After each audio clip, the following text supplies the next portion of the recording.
Welcome to the real world. This is your host Almas, Haider, Naqvi. We are here at the International Conference on Conflict and Cooperation in South Asia, Role of Major Powers. To understand U.S. interest in South Asian region and President Trump's policies for the region, today we have with us a U.S. scholar, Harrison Akins. Thank you very much, Harrison Akins, for joining us today. Let's start our discussion that how you interpret the U.S. interest in South Asia, especially the reference to the Cold War and beyond. Well, thank you very much for having me on your show. I'm very happy to be here. The U.S. interest in South Asia dates back largely to the early years of the Cold War. And the United States has largely taken the perspective of security. U.S. interests in this region have largely been shaped by broad international security paradigms, the Cold War, the War on Terror. And so from the U.S. perspective, a lot of the main interest it's taken in Pakistan as a key ally of the United States was really shaped early on in the Cold War under the policy of containment. Pakistan became a key part of linking the various defense alliances it was pursuing in the region in the 1950s, and really connecting U.S. efforts in terms of projecting American influence in the region and trying to stymie Soviet influence and Soviet presence. And I think that this relationship, its foundations are in these security issues, in strategic issues, but I like to think that there are deeper roots in terms of this playing a very important relationship. Quaid-e-Azam himself, in the early years of Pakistan's existence, saw a natural ally in the United States, in that both Pakistan and Quaid-e-Azam's vision for the country very much aligned with the democratic ideals that the United States has held for so long. So I think in terms of moving beyond that sort of strategic, tactical interest, that on a deeper level, early in Pakistan's existence, both countries were embracing that democratic ideal. Harrison, yes, you have rightly mentioned that Pakistan and United States are the nature ally. But since Trump in office as president, U.S. continuously pressurizing Pakistan on various issues. Don't you think the way how he wants to achieve his goal could be counterproductive? Yes, I do think, the short answer being yes.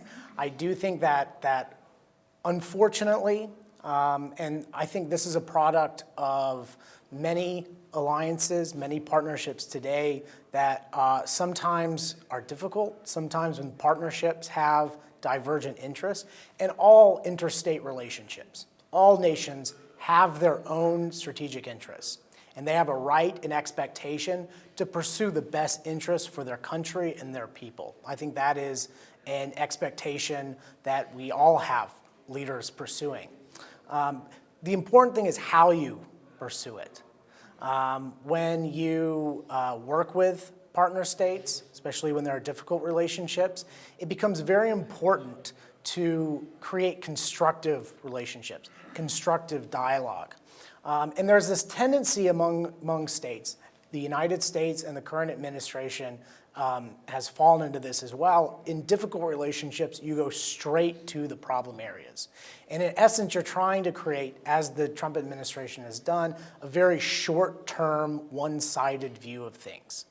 And so they're not being fully, I think, cognizant of some of the both implications of their action and from long-term U.S. interests, and being very sensitive to what is the position of our Pakistani partners. And in that sense, this focus on short-term gains from a purely transactional perspective, which the Trump administration has, we give you something, what do we get in return? Something very concrete. That's sort of what just like a for. businessman. Exactly, and Trump ran on those credentials during the campaign and promised to run his White House like he ran his business.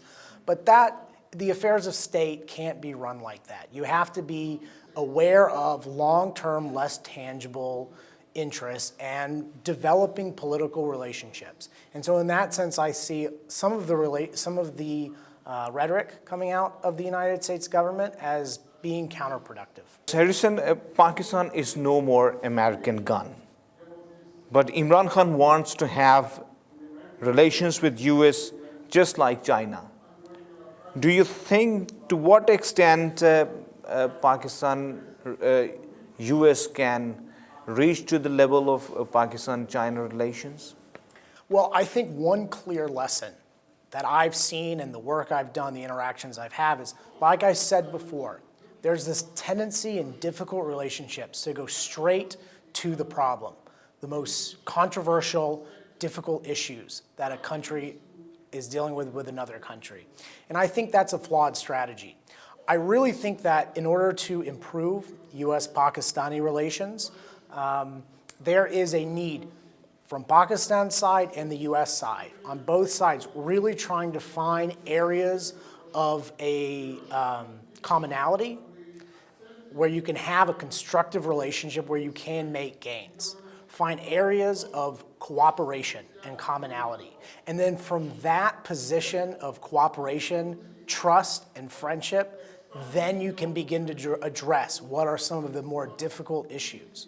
When you just simply bully someone, when you try to insult them publicly, when you try to use some of this bullying rhetoric, when you try to point out flaws or things of that nature, I think that undercuts what are both your own long-term interests, but also the partners as well. And so in that sense, I think it's counterproductive. But if we can find areas where we can cooperate, maybe it's not going to be these big security issues. Maybe it's a lot of different smaller issues. If we can begin to work towards that, especially on a person-to-person level, the lower levels of government, and really create and try to rebuild trust between two nations, then I think that US-Pakistan relationship can be strong again, as it has been in the past, because Pakistan has played a very important role in terms of being a key US ally in this region. And then there's a recognition of that important role within the Trump administration itself, which we see with the recent letter which President Trump sent to... Yes, soon after the Twitter spat between President Trump and Imran Khan, President Trump, you have mentioned that dispatched a letter to the Imran Khan. What you are expecting from this gesture from the US, and would you are expecting there could be a positive trajectory between the US and Pakistan? Well, I'm certainly hopeful that there is.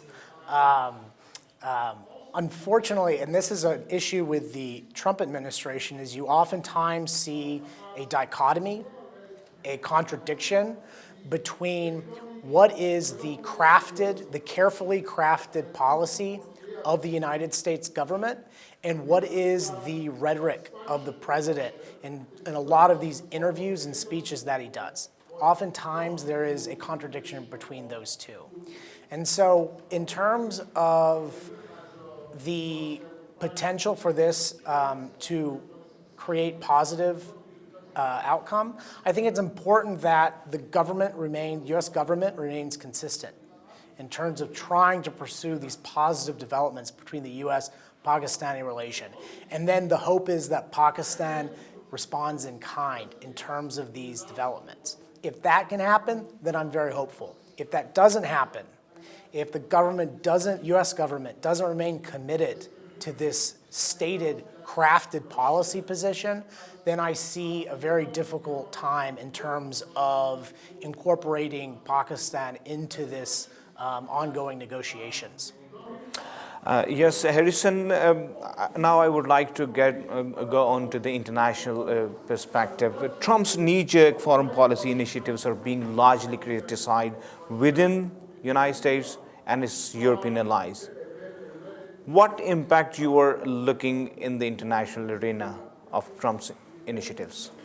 Well, I think that Trump has, and again, it's important to point out the campaign that he ran. He largely ran on a populist, nationalistic campaign, appealing to a base, an electoral base that was largely opposed to internationalism and United States engagement in the world. They oftentimes use that as an excuse, or they blamed a lot of international trade, international relations for problems within the United States. And so he has maintained that policy position in his presidency, in his rhetoric. And unfortunately, what you are very, very clearly seeing is an alienation of some of our key allies. And I think the real problem that's going to occur with this, it's in the short term, it's troubling. In the long term, it could potentially be catastrophic as you continue to see our key allies in Europe begin to exclude the United States from key alliances, key international organizations, and really working towards addressing the serious problems that we face today as an international community.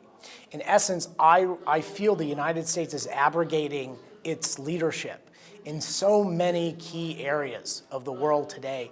And the United States, in losing that leadership, is basically telling other countries, well, we're going to pursue what are our very narrow short-term interests, and if you want to work on anything else, you're going to have to exclude us.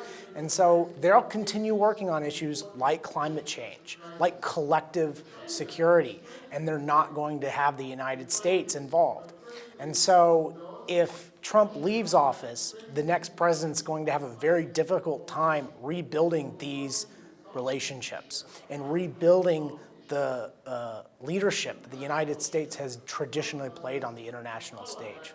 Harrison, the Greek historian Thucydides asserted that when an established power encounter with a rising power, a conflict between them is inevitable. Do you think US, the current global hegemon, and the China, the rising power, is moving toward a trap, a war trap? Well, I certainly hope not. And I think that today, over the past 20 years or so, war has been increasingly taking place not on the international stage, between states, but within states. So that is where most of the actual conflict takes place. Conflict between states is becoming rarer and rarer. And so despite a lot of the political theorists dating back to the ancient Greeks, a lot of the realist scholars during the Cold War that were trying to understand the politics of hegemony and international politics and interstate relations, the challenger state often would pursue military options to overtake the hegemon. That expression of power oftentimes took a military expression. Now today, with the economies being so intertwined, with trade, and all of the various characteristics of international society today, I don't see that conflict taking place between armies. I don't see war breaking out because that's going to be extremely devastating and costly from both sides. These are huge militaries, extremely powerful militaries. But I do see a war, putting that in quotation marks, increasingly taking place in other areas. So you have trade conflicts, you have trade disputes, you have territorial issues, you have political conflict taking place. You have cyber attacks. You have these kinds of issues where you are trying to undercut the opponent's power, undercut their standing on the international stage without having to resort to extremely costly conflict. So I think increasingly what you're going to see is the rivalry, the struggle for position taking place on these other areas. Harrison, I would like to take your views on peace settlement in Afghanistan. Zalmay Khalilzad is very much optimistic about that there is possibility that prior to the 2019 Afghan presidential election, there could be a peace deal with Taliban. Do you think that US leave the graveyard of empires with dignity? Well, I would certainly like that to happen. As an American, many of my fellow countrymen have sacrificed their lives in that war and the struggle that we initially went in to fight international terrorism. And unfortunately, like every empire that's gone into Afghanistan, very quickly became bogged down. Now, I want to put, I generally do try to push back against the idea of exit with dignity and a lot of the sort of conditions-based approach that they're trying to pursue, where the idea of, well, what are the conditions, what does dignity mean, are so ill-defined. What does that mean? Exit with dignity, I think, should be leaving Afghanistan in a state where it can begin to rebuild society and become a prosperous partner state in the international community. And if we rush through, if we don't put into place a comprehensive and agreed to peace agreement where the Afghans are empowered themselves, all parts of Afghanistan, and the Taliban is an integral part of that nation. This is not, a lot of people traditionally in the United States think of, okay, they're Afghans, and then the Taliban is some foreign force that we have to just defeat or remove. No, the people of the Taliban, that is a part of the Afghan society, and they will remain a part of it. And the goal is to get them to see the merits and the value of disavowing violence and really trying to do their best to participate in a peaceful Afghanistan. And if we can do that, and we can only do that, Afghanistan can only do that with the strong support and friendship of the United States, but also its neighbors, then I think maybe we can move forward. And if we do that, then that is leaving with dignity. But a lot of this other rhetoric about military victories, about we have to defeat the enemy and then we can leave, I think that is really counterproductive, and that's the U.S. viewing Afghanistan very narrowly through their own interests. We need to look at Afghanistan through the interest of the Afghans, because if Afghanistan is peaceful and strong, then that will necessarily be in the interest of the United States. Thank you. Thank you very much, Thank you very Harrison much for having Akins. me. Thank you. This is all from the real world. Keep watching DBTV. Take care.